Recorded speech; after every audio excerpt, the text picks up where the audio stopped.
Pendant 40 ans, le dossier de l'infirmière disparue du CHU de Nantes a pris la poussière sur une étagère métallique, classée hâtivement comme une banale fugue amoureuse. La police de l'époque était formelle. Pas de corps, pas de traces de lutte, pas de sang. Donc pas de crime. Tout le monde s'est trompé. La vérité ne se trouvait pas sur une scène de crime, mais elle était cachée sous nos yeux, dissimulée dans une simple incohérence administrative que personne n'avait pris la peine de vérifier. Il aura fallu attendre une rénovation massive et la numérisation des archives de l'hôpital, 4 décennies plus tard, pour qu'un technicien remarque un détail terrifiant au dos d'une fiche médicale mal rangée. Ce n'était pas une erreur de classement, c'était un appel au secours, un message griffonné à la hâte d'une main tremblante, l'ultime preuve laissée par la victime elle-même quelques secondes avant de se volatiliser à jamais. Ce morceau de papier oublié de tous contenait la clé d'une énigme qui a brisé une famille et laissé un prédateur en liberté. Voici l'histoire de l'indice qui a traversé le temps pour réclamer justice. Avant d'ouvrir ce dossier classé secret, dites-moi en commentaire depuis quelle ville vous menez l'enquête avec nous ce soir et quelle heure il est chez vous. Montrez à l'algorithme que notre communauté est attentive aux 4 coins du monde. Et n'oubliez pas de vous abonner à notre chaîne pour nous aider à atteindre l'objectif des 5000 abonnés. Cela nous aidera énormément. Maintenant, remontons le temps. Pour comprendre l'horreur de cette découverte tardive, il faut revenir à la source du drame. Nous sommes le 14 novembre 1982. Il est 3 heures du matin et la pluie bat avec une violence inouïe contre les vitres du centre hospitalier universitaire de Nantes. C'est une de ces nuits où le vent semble vouloir arracher les secrets aux murs. Au poste de soins intensifs de l'aile ouest, le temps s'est figé. Une tasse de café fumant repose sur un bureau en formica blanc. La vapeur s'élève encore en volutes paresseuses, signe que le liquide est brûlant. Versé il y a tout au plus 2 minutes. À côté, un stylo décapuchonné attend une main qui ne reviendra jamais. L'infirmière chef vient de disparaître. Sans un cri, sans un bruit. Juste ce silence lourd qui s'installe entre le bip des moniteurs cardiaques. Au petit matin, la police, pressée d'en finir, conclut à un départ volontaire. Elle a dû partir avec un amant, disent-ils à un mari dévasté, salissant la réputation d'une professionnelle irréprochable pour justifier leur manque de zèle. L'affaire est classée sans suite. La famille est abandonnée dans son deuil impossible et le nom de l'infirmière devient une légende de couloir qu'on se raconte pour se faire peur. Mais 40 ans plus tard, alors que l'hôpital entame sa modernisation, le passé va ressurgir d'une manière que personne n'avait anticipée. Un employé chargé de scanner des milliers de vieux documents tombe sur une anomalie. Une fiche qui n'aurait jamais dû se trouver là, à cet endroit précis de l'archive. En la retournant, il ne découvre pas une prescription médicale, mais des mots griffonnés dans la panique. L'enquête est relancée, et ce qu'elle va révéler dépasse tout ce que la police avait imaginé.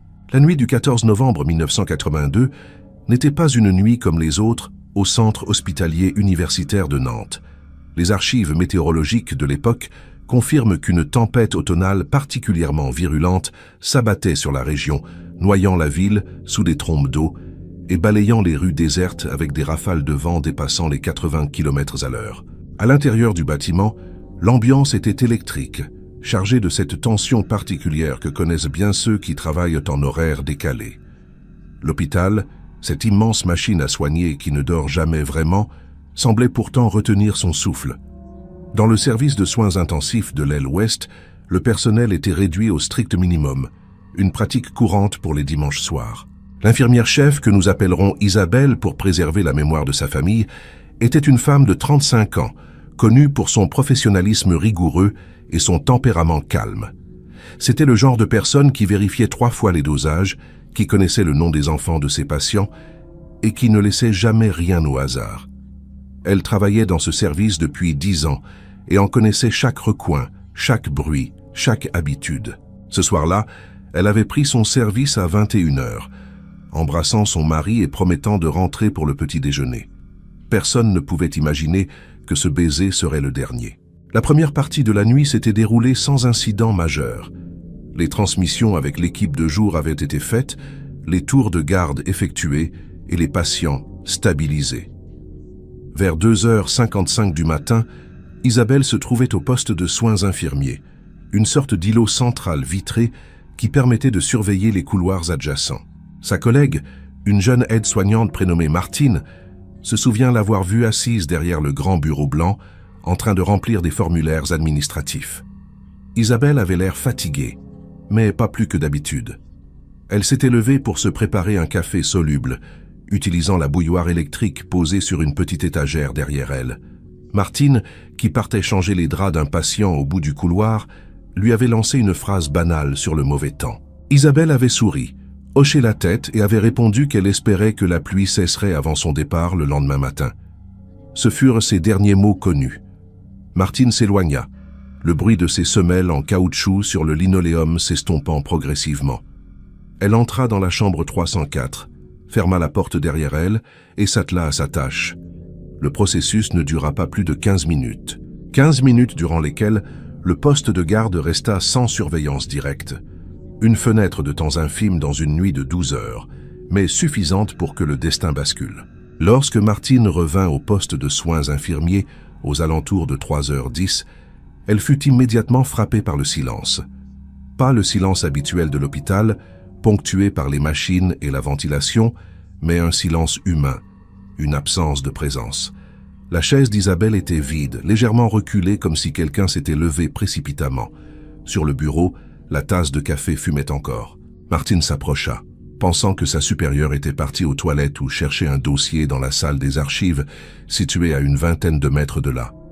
Elle s'assit et attendit. 1 minute, 2 minutes, 5 minutes. L'inquiétude commença à s'insinuer en elle, non pas comme une panique soudaine, mais comme un froid désagréable dans le bas du dos. Il était interdit de laisser le poste vide aussi longtemps sans prévenir. Ce n'était pas le genre d'Isabelle. Martine se leva et fit le tour du comptoir. Le sac à main d'Isabelle était là, posé sur l'étagère du bas ouvert. À l'intérieur, on pouvait voir son portefeuille et, plus inquiétant encore, ses clés de voiture. Pourquoi partirait-elle sans ses clés alors qu'elle venait de dire qu'elle voulait rentrer tôt? Martine appela doucement. « Isabelle ?» Pas de réponse. Elle haussa le ton, sa voix résonnant étrangement dans le couloir désert. Isabelle. Toujours rien. À 3h20, la panique s'empara réellement de l'équipe. Martine alerta le médecin de garde, un interne somnolent qui ne prit pas immédiatement la mesure de la situation. On commença à chercher. D'abord les endroits logiques, les toilettes du personnel, la salle de repos, la tisanerie. Rien. Puis les chambres des patients, une par une, s'excusant à voix basse de réveiller les malades. Isabelle n'était nulle part. On élargit le cercle des recherches aux escaliers de secours, au sous-sol, à la cafétéria fermée. L'hôpital, qui semblait si familier et sécurisant quelques heures plus tôt, devint soudain un labyrinthe hostile. Chaque porte fermée devenait une menace, chaque coin d'ombre une cachette potentielle. À 4h du matin, il fallut se rendre à l'évidence. Isabelle n'était plus dans le bâtiment, ou du moins, elle ne répondait plus. Le directeur de l'hôpital fut réveillé, et à contre-cœur, on décida d'appeler la police. C'était une décision lourde, car faire venir les forces de l'ordre dans un hôpital est toujours mauvais pour la réputation, mais la présence du sac à main et des clés rendait la thèse d'un départ impromptu impossible à soutenir rationnellement. La police arriva sur les lieux à 4h45. 2 officiers en uniforme, trempés par la pluie, suivis peu après par l'inspecteur chargé de l'enquête. L'ambiance qui régnait alors dans l'hôpital était un mélange de confusion et de terreur contenue. L'inspecteur, un homme usé par des années de service dans la brigade criminelle, n'avait aucune envie d'être là. Pour lui, les disparitions d'adultes se résumaient 9 fois sur 10 à des histoires de mœurs, de dettes ou de dépression cachée. Il écouta le récit de Martine d'une oreille distraite, prenant des notes sur un petit carnet à spirale. Il examina le poste de soins. Pas de traces de lutte, pas de sang, pas de chaises renversées. Le sol était propre, brillant sous les néons. Pour un œil non averti, rien ne s'était passé ici. L'inspecteur demanda si Isabelle avait des problèmes personnels. Le médecin de garde, qui ne la connaissait que professionnellement, hésita. Il mentionna le stress du métier, la fatigue.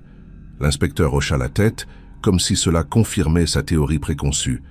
Il s'attarda sur le sac à main. L'argent était là, les papiers d'identité aussi. Seule Isabelle manquait.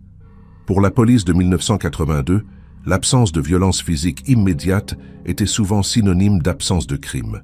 La notion d'enlèvement subtil, sous la menace ou par la ruse, n'était pas la première hypothèse envisagée. L'hypothèse qui s'imposa très vite et qui allait polluer toute l'enquête fut celle de la fugue amoureuse. L'inspecteur suggéra à demi-mot que l'infirmière avait peut-être rendez-vous avec quelqu'un, un amant qui l'attendait sur le parking.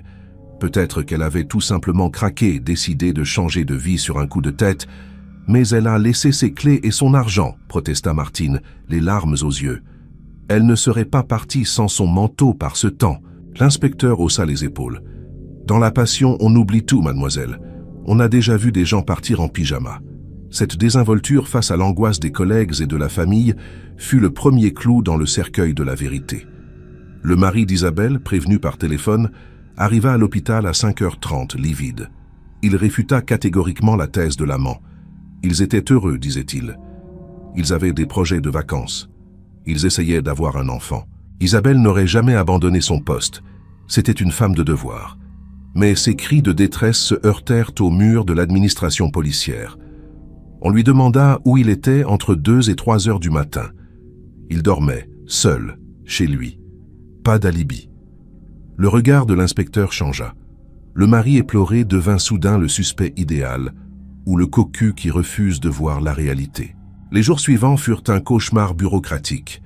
L'hôpital, soucieux de reprendre son fonctionnement normal, remplaça Isabelle dès le lendemain. Son casier fut vidé, ses affaires mises dans un carton et remises à son mari comme si elle était décédée. La police fit quelques rondes dans le quartier, interrogea quelques voisins, mais l'enquête de voisinage ne donna rien.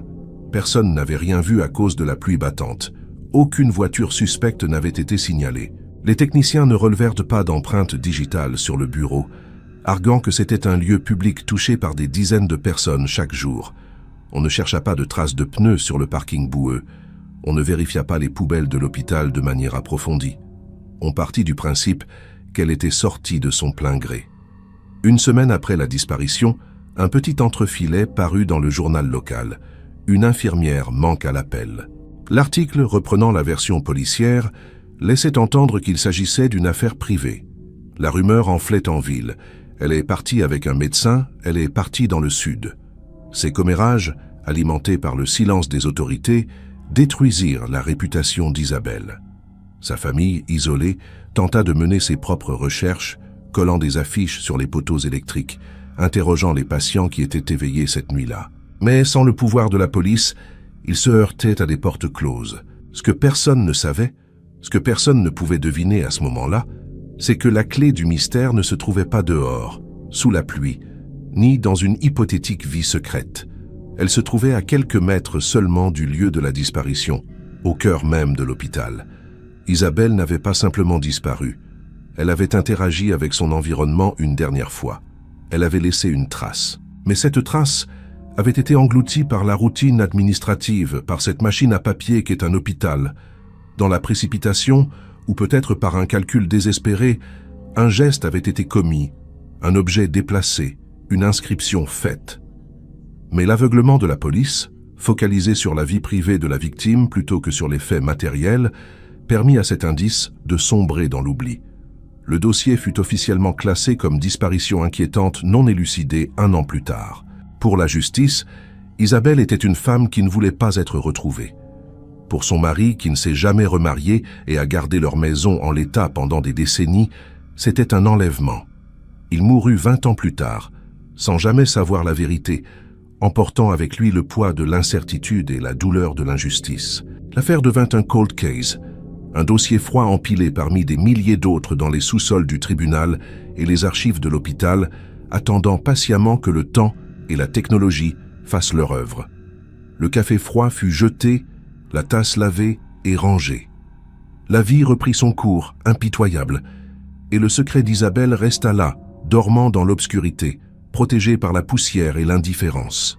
40 années ont passé, 4 décennies durant lesquelles le monde a subi une métamorphose radicale.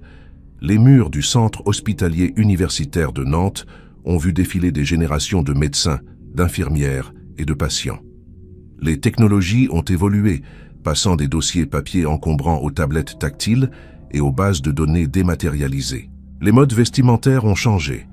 Les voitures sur le parking sont devenues électriques et silencieuses, et le souvenir de la nuit du 14 novembre 1982 s'est effacé de la mémoire collective, ne subsistant que comme une note de bas de page tragique dans l'histoire de l'établissement.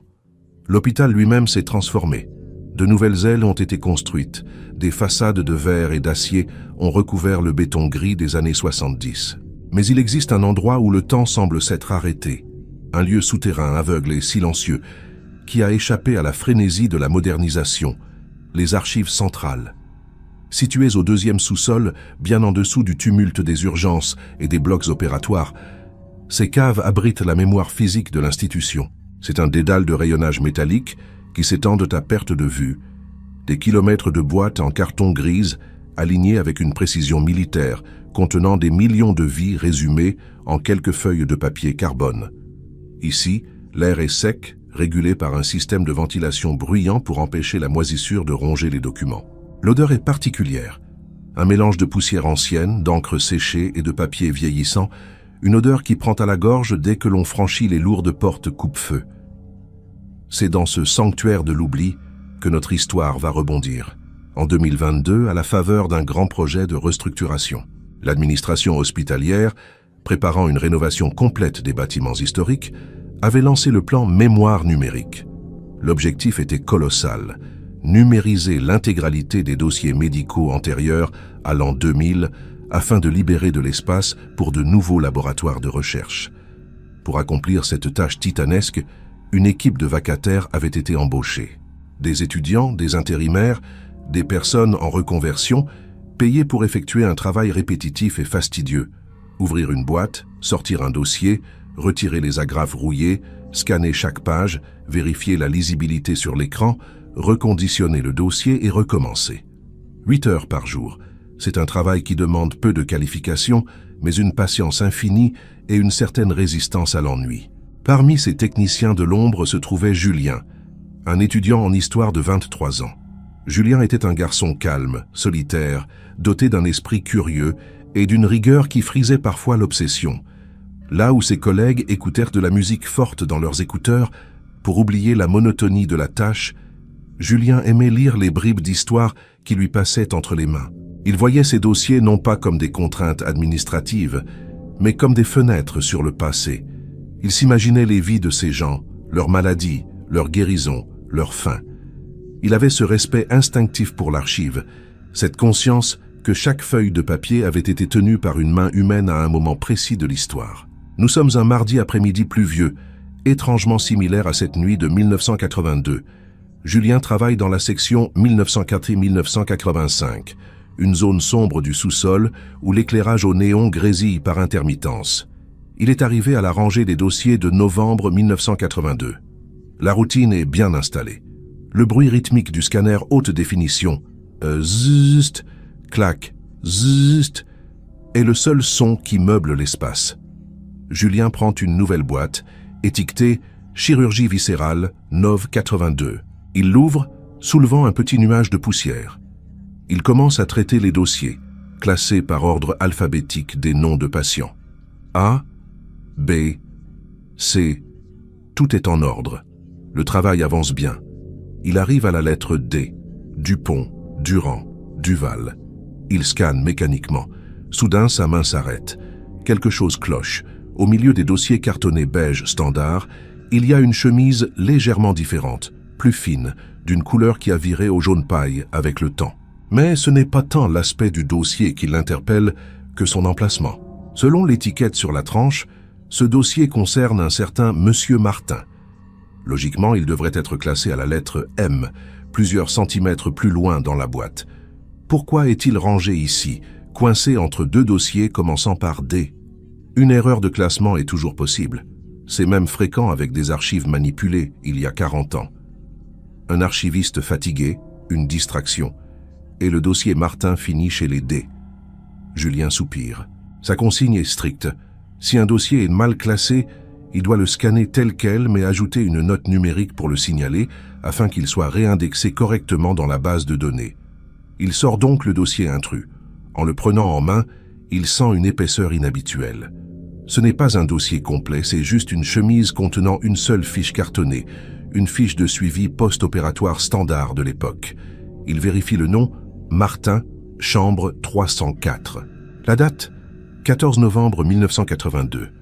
L'heure indiquée sur la dernière prise de constante, 02h45. Julien fronce les sourcils. Il s'apprête à glisser la feuille dans le scanner à plat.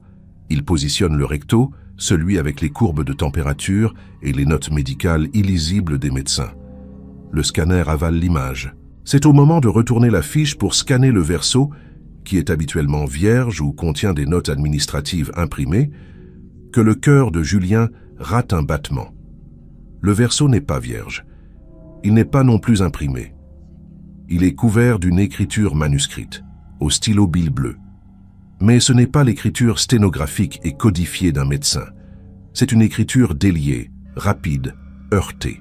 Les lettres sont grandes, tremblantes, comme si la personne qui les avait tracées avait du mal à contrôler sa main ou écrivait dans une urgence absolue. L'encre a légèrement bavé par endroits, et il y a une trace brune dans un coin qui ressemble étrangement à une tache de café séché. Julien, intrigué, approche la feuille de la lampe de bureau pour mieux déchiffrer. Ce n'est pas du jargon médical, ce sont des phrases qui n'ont rien à faire sur une fiche de température. Il lit à voix basse, déchiffrant difficilement les mots que le temps a failli effacer. Il est revenu, l'homme du parking. Il me regarde depuis le couloir. Je ne peux pas sortir. Si je disparais, cherchez la Renault 5 verte, plaque 44. La suite est une série de chiffres et de lettres, écrits si fort que le stylo a presque transpercé le carton. 789 QT 44. Et juste en dessous, un nom souligné 2 fois, Le Guen. Julien reste figé. Il relit le message une deuxième fois, puis une troisième. Une sensation de froid intense l'envahit, malgré la chaleur étouffante du sous-sol. Il ne connaît pas l'histoire de l'infirmière disparue. Il n'était même pas né en 1982. Mais il comprend instinctivement qu'il ne tient pas une simple note de service. Il tient la voix d'une femme terrorisée. Il regarde à nouveau le classement. Le dossier était rangé à la lettre D. Pas M comme Martin. D. Pourquoi D? Et soudain, l'évidence le frappe comme un coup de poing. D pour danger. Ou peut-être D pour dernier message.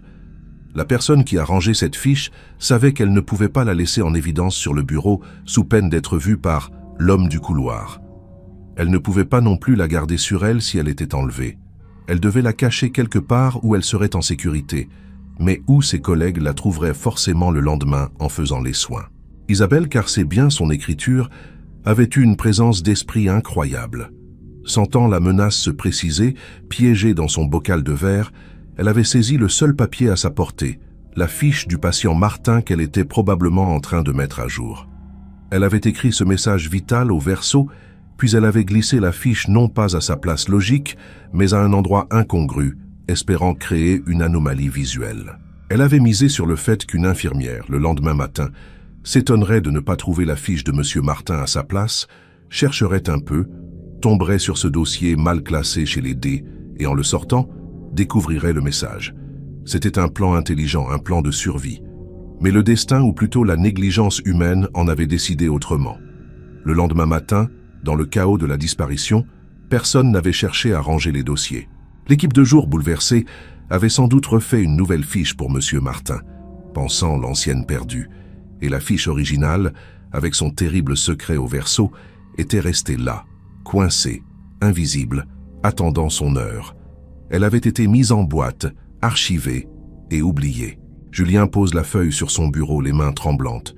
Il a l'impression de violer une sépulture. Il regarde autour de lui, comme si l'homme de la Renault 5 verte allait surgir de derrière une étagère. Il réalise l'ampleur de ce qu'il vient de trouver. Ce n'est pas de l'histoire ancienne, c'est une scène de crime gelé. Il sort son téléphone portable et prend une photo du document, par réflexe de sécurité.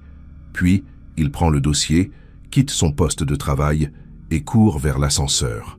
Il doit parler à son superviseur. Il doit parler à la police. Il ne le sait pas encore, mais en remontant vers la surface, vers la lumière du jour et le réseau cellulaire, il s'apprête à réveiller des fantômes que tout le monde croyait endormis. Il s'apprête à donner tort à 40 ans de certitude policière. L'infirmière n'était pas partie avec un amant. Elle avait été chassée. Et elle avait laissé le nom de son chasseur. En appuyant sur le bouton du rez-de-chaussée, Julien sent le poids de la responsabilité peser sur ses épaules. Il est devenu, malgré lui, le dépositaire de la dernière volonté d'Isabelle. La numérisation, ce processus froid et industriel, vient de produire un miracle de justice. La machine a recraché la vérité que les hommes avaient été incapables de voir. En haut, la vie de l'hôpital continue. Les ambulances arrivent, les visiteurs achètent des fleurs, les médecins courent. Personne ne se doute que dans les mains d'un jeune archiviste pâle et essoufflé se trouve la solution de la plus grande énigme criminelle de la région. Julien traverse le grand hall, ignorant les regards curieux. Il se dirige vers le bureau de la direction. Il a peur d'être pris pour un fou ou que l'on considère ce vieux papier comme un déchet sans importance. Mais l'inscription est trop précise. Une plaque d'immatriculation, un nom. C'est du concret. C'est vérifiable. Alors qu'il frappe à la porte du bureau du directeur des ressources humaines, il pense à cette femme, seule dans la nuit, écrivant ces mots. Il pense à sa terreur.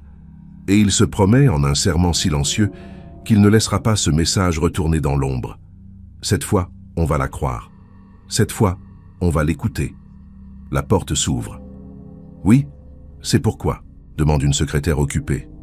Julien pose le dossier jauni sur le comptoir, le verso visible. « C'est pour un meurtre, dit-il, sa voix se brisant légèrement. Un meurtre qui a eu lieu il y a 40 ans. Et je crois que j'ai le nom du coupable. » Le silence qui suit cette déclaration est lourd, dense. Il ressemble étrangement au silence qui avait envahi le poste de soins cette nuit de novembre 1982, juste après que la tasse de café eut cessé de fumer. La boucle est bouclée. L'enquête recommence maintenant.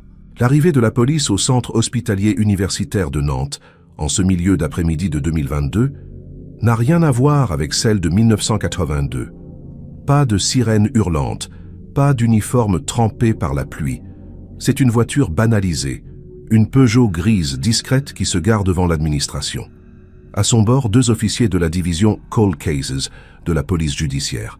Le dossier d'Isabelle, bien que techniquement clos, n'avait jamais été totalement détruit. Protégé par la prescription trentenaire, repoussé par quelques actes de procédure sporadiques et par la ténacité d'un procureur qui refusait d'admettre la thèse de la fugue. Lorsque l'appel du directeur de l'hôpital est arrivé au commissariat central, évoquant une preuve matérielle manuscrite retrouvée dans les archives, l'information est remontée directement à la capitaine Sarah Belmont. Belmont est une femme de 40 ans, méthodique, passionnée par les énigmes non résolues. Elle connaît le dossier de l'infirmière par cœur, c'est l'un de ces fantômes qui hantent les murs du commissariat. Elle a toujours pensé que la première enquête avait été bâclée, victime des préjugés sexistes de l'époque. Lorsqu'elle entre dans le bureau où Julien l'attend, le visage pâle et les mains serrées sur ses genoux, elle sent immédiatement la gravité de l'instant. Le dossier jaune est là, posé sur la table comme une relique sacrée. Belmont enfile des gants en latex bleu avant de toucher le papier. Elle ne regarde pas Julien, elle regarde la fiche. Elle lit le message, 1 fois, 2 fois. Elle sort une loupe de sa poche et examine le tracé de l'encre. L'oxydation est visible, le papier a vieilli autour des lettres. Ce n'est pas un faux récent, c'est authentique. Il est revenu, Renault 5 verte, murmure-t-elle. Elle lève enfin les yeux vers Julien. « Vous avez touché le papier à main nue ?» demande-t-elle doucement. Julien acquiesce, coupable. « C'est pas grave, petit. Tu as fait ce qu'il fallait. Tu viens peut-être de résoudre l'affaire la plus frustrante de ce département. » Le document est saisi, placé dans une pochette stérile et envoyé en urgence au laboratoire de police scientifique de Lille pour une analyse graphologique et une recherche d'ADN, même si les chances de trouver des traces biologiques exploitables après 40 ans de manipulation sont infimes. Mais Belmont n'attend pas les résultats du labo. Elle a une piste brûlante, l'immatriculation, 789 QT44. Dans le système d'immatriculation actuel, ce format n'existe plus depuis longtemps, mais les archives des cartes grises sont numérisées. De retour au commissariat, l'équipe de la Cold Case se met en branle. L'ambiance est fébrile. On sort les vieux cartons, on croise les données. Il faut vérifier si cette plaque existait bien en 1982 et à quel véhicule elle correspondait. Il ne faut que 20 minutes à l'analyste informatique pour faire remonter l'information. L'écran affiche une fiche scannée, tapée à la machine à écrire. Véhicule, Renault 5, couleur, vert tilleul, date de première mise en circulation, 15 mars 1978. Propriétaire en novembre 1982, Michel Le Guen. Adresse à l'époque, 12 rue des Mimosas, Saint-Herblain. Le silence se fait dans l'open space. Tout correspond. La couleur, le modèle, la plaque. Isabelle n'avait pas halluciné. Elle avait vu son bourreau, elle avait identifié son véhicule et elle avait eu la présence d'esprit de noter ces informations vitales. Belmont sent une boule de rage lui serrer la gorge. Si les policiers de 1982 avaient simplement pris la peine de chercher, de fouiller les poubelles, de vérifier les dossiers du jour, ils auraient trouvé cette fiche. Ils auraient interpellé Le Guen le matin même. Isabelle serait peut-être encore en vie, ou du moins son corps aurait été retrouvé et sa famille aurait pu faire son deuil. Au lieu de cela, Le Guen a eu 40 ans. 40 années de liberté offertes par la négligence. Qui est Michel Le Guen ? Demande Belmont brisant le silence. L'enquête de personnalité commence immédiatement. En 1982, Michel Le Guen avait 28 ans. Il n'était pas employé de l'hôpital. Il n'était pas médecin ni infirmier. En creusant dans les registres de l'hôpital de l'époque, miraculeusement conservés dans le même fond d'archives que la fiche médicale, les enquêteurs découvrent pourquoi il était là. Sa mère était hospitalisée en soins palliatifs au 3e étage, dans l'aile ouest. Chambre 308.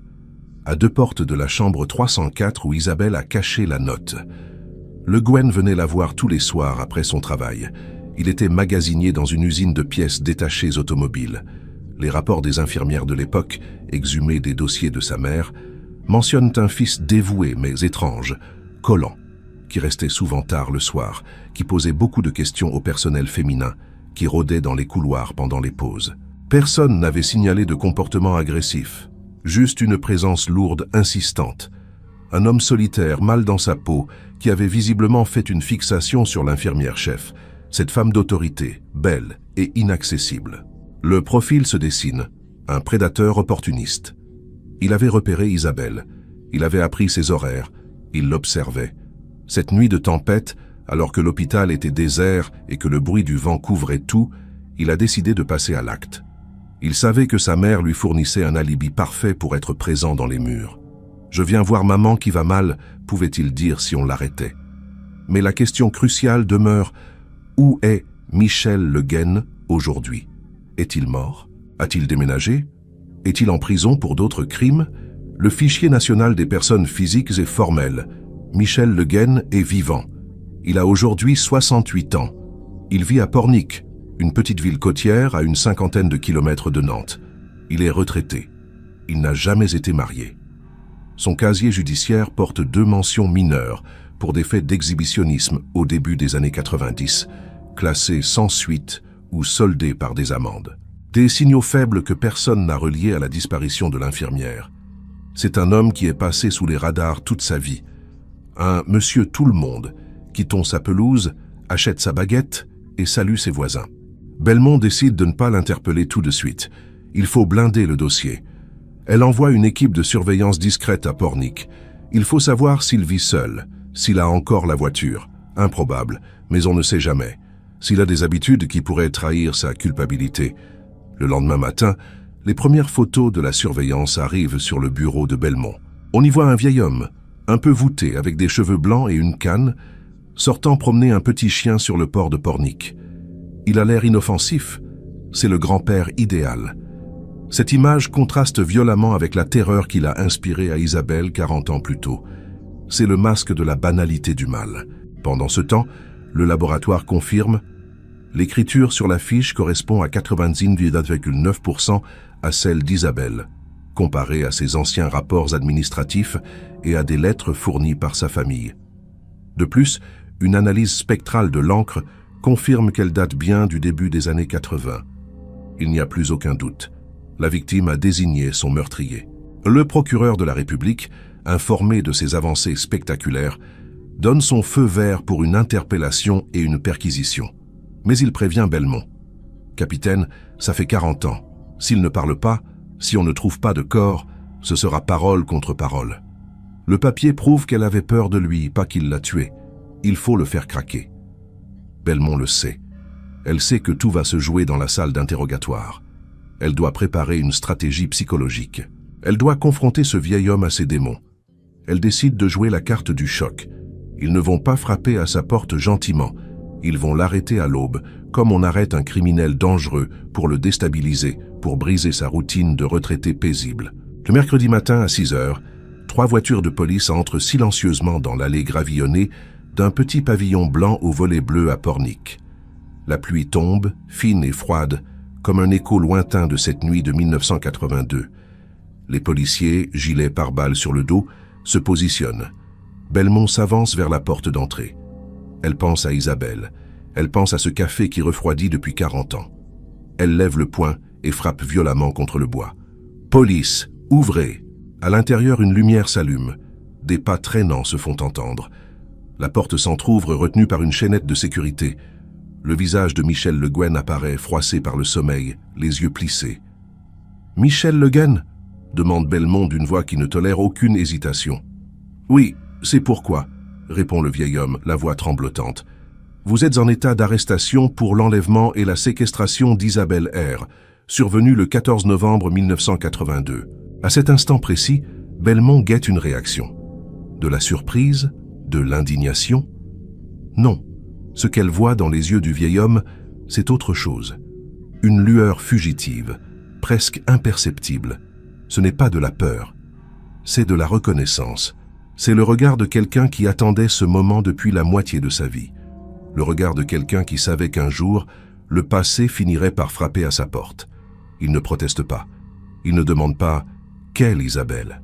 Il détache lentement la chaînette, ouvre la porte en grand et tend ses poignets, comme s'il se délestait enfin d'un fardeau trop lourd à porter. « Je n'ai pas mes chaussures », dit-il simplement. L'interpellation se déroule dans un calme irréel.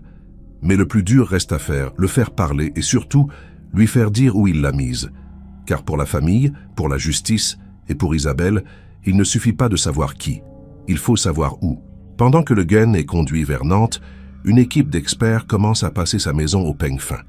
Ils cherchent des trophées, des souvenirs. Les tueurs gardent souvent quelque chose. Une bague, une mèche de cheveux, un vêtement. Dans le grenier, au fond d'une vieille malle militaire cadenassée, un technicien trouve une petite boîte en fer blanc. À l'intérieur, enveloppée dans du papier de soie, se trouve une montre de femme. Une montre à gousset d'infirmière, de celle qu'on accroche à la blouse, arrêtée à 03h15. Au dos, une gravure. À Isabelle, pour nos 10 ans. Ton mari qui t'aime. Belmont reçoit l'appel dans la voiture. Elle sourit tristement. Ils l'ont. Il ne pourra plus nier. La confrontation s'annonce explosive. Le face-à-face entre la ténacité de 2022 et le mensonge de 1982 va commencer.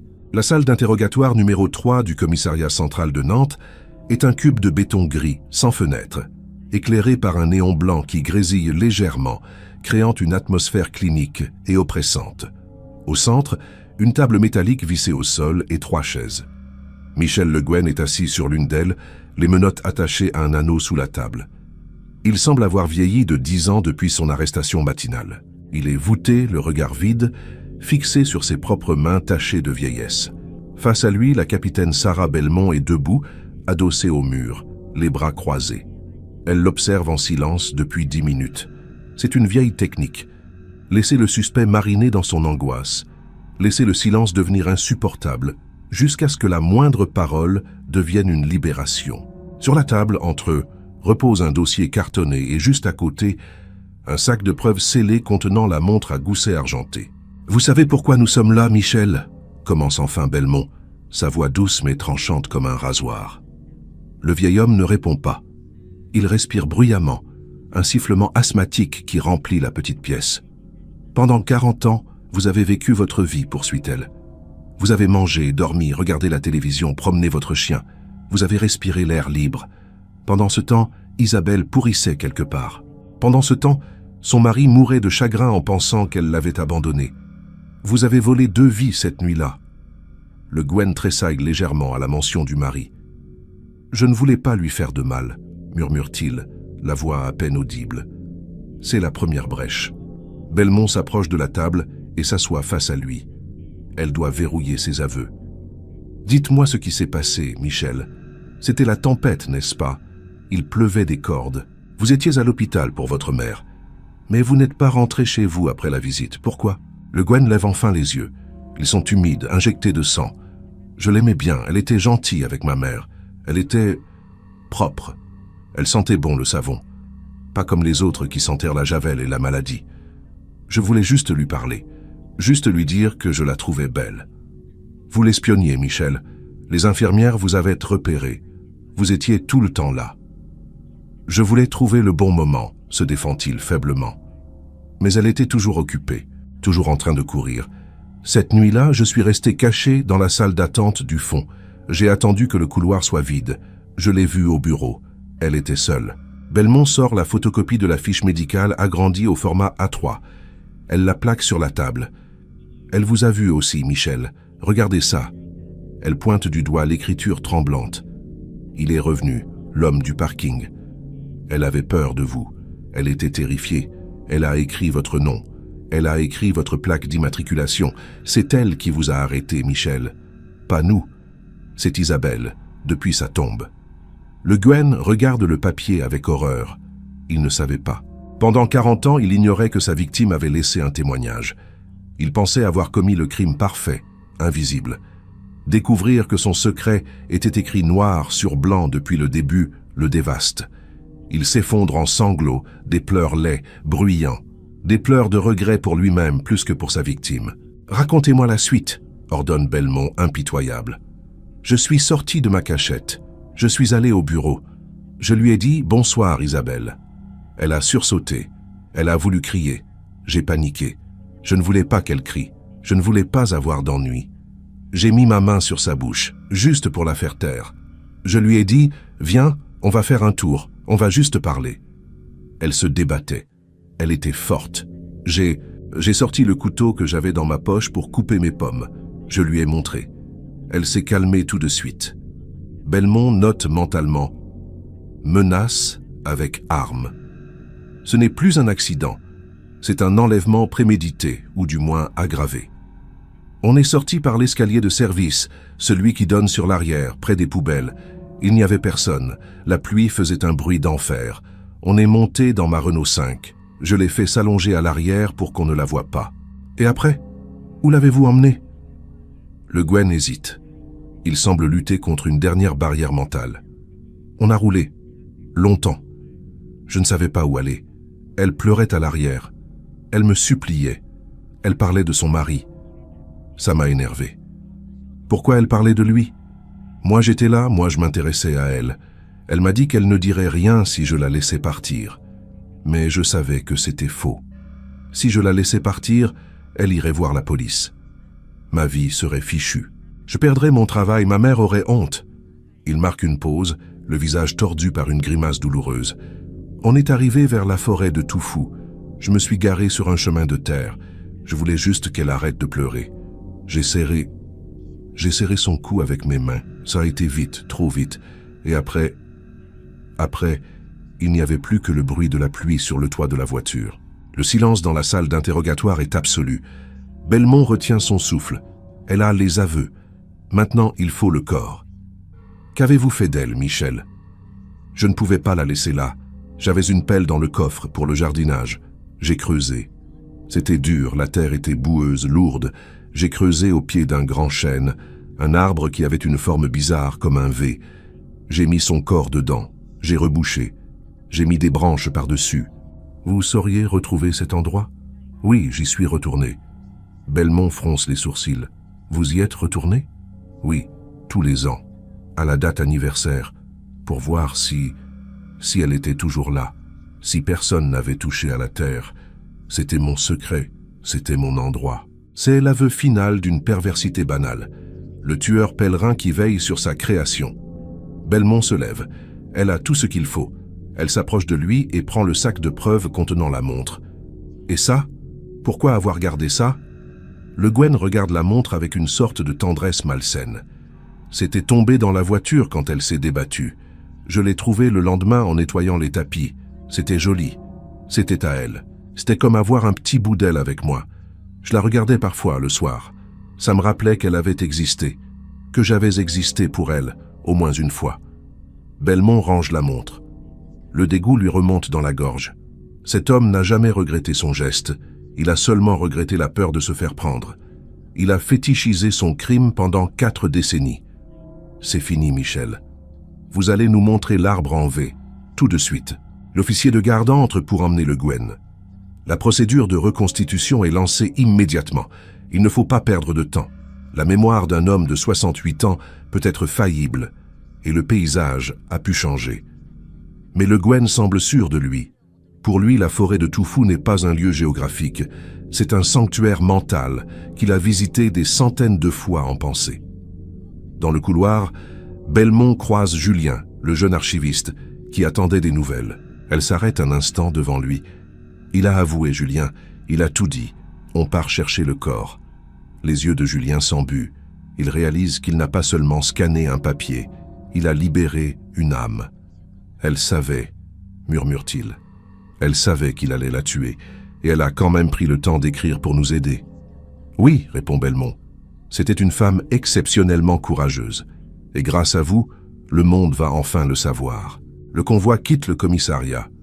4 voitures, un fourgon de la police scientifique, et au milieu, Michel Le Guen, menotté, regardant défiler le paysage qu'il a traversé tant de fois en homme libre, sachant que c'est son dernier voyage. La pluie a cessé sur Nantes, laissant place à un ciel grisacier. La justice est en marche, lente, tardive, mais implacable. La forêt de Toufou s'étend au sud de Nantes, un vaste espace boisé qui, malgré l'urbanisation galopante de la région, a su conserver ses zones sauvages et impénétrables. Le convoi de police s'engage sur un chemin forestier boueux, les pneus crissant sur les graviers humides. Michel Le Guen, assis à l'arrière du véhicule de tête, guide les enquêteurs avec une précision effrayante. À gauche, après le petit pont de pierre, maintenant tout droit jusqu'à la clairière. Arrêtez-vous là. Le site est isolé, loin des sentiers de randonnée fréquentés. C'est un sous-bois dense, envahi par les ronces et les fougères hautes. Les policiers descendent, sécurisent le périmètre avec de la rubalise jaune et noire qui tranche violemment avec le vert et le marron de la nature. Le silence de la forêt est brisé par les voix brèves des techniciens en combinaison blanche et le claquement des portières. Le Guen, encadré par 2 officiers robustes, marche difficilement sur le sol inégal. Il s'arrête devant un bosquet d'arbres anciens. Il lève sa main menottée et pointe un index tremblant vers un grand chêne au tronc noueux qui se sépare effectivement en 2 grosses branches principales à 1 mètre du sol, formant un V caractéristique. C'est là, dit-il, au pied, entre les racines. Les techniciens de l'identification criminelle prennent le relais. Le Guen est écarté. On commence à dégager la végétation. L'air est lourd. Chacun sait ce qu'on cherche, mais l'abstraction d'un corps va bientôt laisser place à la réalité crue d'ossements humains. Les pelles mécaniques sont interdites ici. Tout doit se faire à la main, à la truelle et au pinceau, pour ne détruire aucun indice même après 40 ans. Les premières heures de fouilles sont infructueuses. La terre a bougé, les racines ont poussé, modifiant la topographie du sol. Le doute commence à s'installer chez certains jeunes officiers. Et si le vieux sénile inventait? Et si la forêt avait avalé le corps pour de bon? Mais Belmont reste impassible. Elle regarde l'arbre, elle regarde Le Guen. Il ne ment pas. Il est ici chez lui, dans son cimetière privé. Vers 15 heures, un technicien pousse une exclamation étouffée. Sa truelle a heurté quelque chose de dur qui n'est pas une pierre. Il gratte délicatement la terre noire. Un morceau de tissu synthétique apparaît, incroyablement préservé par la composition chimique du sol argileux. C'est du nylon blanc, un bout d'uniforme. Le cœur de l'équipe s'accélère. Quelques minutes plus tard, des ossements apparaissent. D'abord un bras, puis une cage thoracique, et enfin un crâne. Autour du cou du squelette, une chaîne en or ternie avec un pendentif. Belmont demande à la nettoyer doucement. C'est une petite croix. La famille avait mentionné qu'Isabelle ne quittait jamais sa croix de baptême. C'est elle, souffle Belmont. On t'a retrouvée, Isabelle. La scène est photographiée sous tous les angles. Le médecin légiste fait ses premières constatations in situ. La position du corps, recroquevillé, confirme une inhumation hâtive. Les vêtements, ou ce qu'il en reste, correspondent à la tenue d'infirmière de l'époque. Il n'y a plus aucun doute possible. Le mystère de la disparition de l'infirmière de Nantes est résolu. Ce n'était pas une fugue. C'était un massacre caché sous quelques centimètres de terre et 40 années de silence. La nouvelle de la découverte se répand comme une traînée de poudre. Les médias, alertés par les mouvements de police inhabituels, campent à l'orée de la forêt. Le soir même, le procureur de la République tient une conférence de presse solennelle. Devant une forêt de micros, il annonce l'identification formelle du corps et l'arrestation de Michel Le Guen. Il a des mots très durs pour l'enquête de 1982, parlant de faillite collective et de aveuglement coupable. Mais il rend surtout hommage à la victime. Il raconte l'histoire de la fiche médicale. Il explique comment Isabelle, dans un geste d'une intelligence rare, a laissé les cailloux du petit Pousset pour que la justice puisse un jour retrouver son chemin. Isabelle n'était pas seulement une victime, déclare le procureur, la gorge serrée. Elle fut sa propre enquêtrice. Elle a désigné son meurtrier au-delà de la mort. Son courage force le respect de toute la nation. La réhabilitation d'Isabelle est totale. Dans les jours qui suivent, les journaux qui avaient titré sur sa vie secrète et son amant mystère, 40 ans plus tôt, font leur mea culpa. On publie sa photo en une, celle où elle sourit dans sa blouse blanche rayonnante. On parle d'elle comme d'une héroïne. L'honneur de sa famille est lavé. Les neveux et nièces d'Isabelle, qui ont grandi avec le poids de ce tabou familial, pleurent de soulagement. Ils peuvent enfin dire « Notre tante n'a pas abandonné son mari. Elle a été arrachée à lui ». Une cérémonie est organisée quelques semaines plus tard, après que le corps a été rendu à la famille. Elle n'a pas lieu dans l'intimité, mais devant une foule immense. Des centaines d'infirmières, venues de toute la France, sont présentes en tenue de travail, formant une haie d'honneur silencieuse et blanche à la sortie de l'église. C'est une image puissante, la solidarité d'une profession envers l'une des leurs tombée au front. Julien, l'archiviste, est invité au premier rang, aux côtés de la capitaine Belmont. Il est mal à l'aise sous les projecteurs, mais la famille tient à lui serrer la main. Une vieille dame, la sœur d'Isabelle, lui prend les mains et lui dit simplement « Merci d'avoir regardé là où personne ne regardait. Merci d'avoir lu. » Michel Le Guen, lui, ne verra pas cette émotion. Incarcéré à la maison d'arrêt de Nantes, placé à l'isolement pour sa propre sécurité, il attend son procès. Compte tenu de son âge et de ses aveux complets, l'issue ne fait aucun doute. Il finira ses jours derrière les barreaux, seul avec ses souvenirs qui ne lui appartiennent plus. La justice des hommes va passer, mais c'est la justice de la mémoire qui a déjà triomphé. Le dossier, Isabelle R., classé pendant si longtemps dans les limbes administratifs, est enfin clos, tamponné du sceau rouge résolu. Mais le détail le plus poignant, celui qui restera gravé dans les annales judiciaires, concerne la fameuse lettre D, où la fiche avait été retrouvée. Lors de l'analyse finale du dossier par les historiens de l'hôpital, une explication simple et bouleversante a émergé. Isabelle n'avait pas choisi le D pour danger de manière cryptique. Dans le système de classement de l'époque, que les jeunes archivistes ignoraient, la lettre D correspondait aussi à la section décès. En glissant sa fiche à cet endroit, Isabelle ne signalait pas seulement le danger, elle signalait sa propre mort imminente. Elle s'était elle-même enregistrée parmi les défunts, consciente qu'elle ne sortirait pas vivante de cette voiture. C'était un acte d'une lucidité terrifiante, un adieu administratif, une dernière signature professionnelle avant le néant. L'affaire de l'infirmière disparue de Nantes restera comme l'un des cas les plus extraordinaires de la police scientifique française. Elle nous rappelle que le crime parfait n'existe pas, tant qu'il reste quelqu'un pour chercher la vérité. Elle nous enseigne que la poussière des archives peut contenir autant de preuves que l'ADN ou les empreintes digitales. Mais surtout, cette histoire est celle de la voix d'une femme qui a refusé de s'éteindre. Isabelle a traversé le temps, défiant la négligence, l'oubli et la mort pour réclamer justice. Son message, griffonné sur un bout de carton, a été plus fort que la violence de son bourreau. Aujourd'hui, une plaque commémorative a été posée à l'entrée du service de soins intensifs du CHU de Nantes. On peut y lire « À la mémoire d'Isabelle, infirmière, dont le dernier geste fut un acte de vérité ». Et chaque année, le 14 novembre, on y dépose non pas des fleurs, mais une tasse de café chaud, en souvenir de celle qui n'a jamais pu finir la sienne. Merci d'avoir suivi cette histoire avec nous. Si ce récit vous a touché, partagez-le pour que la mémoire d'Isabelle continue de vivre. À bientôt pour une nouvelle enquête.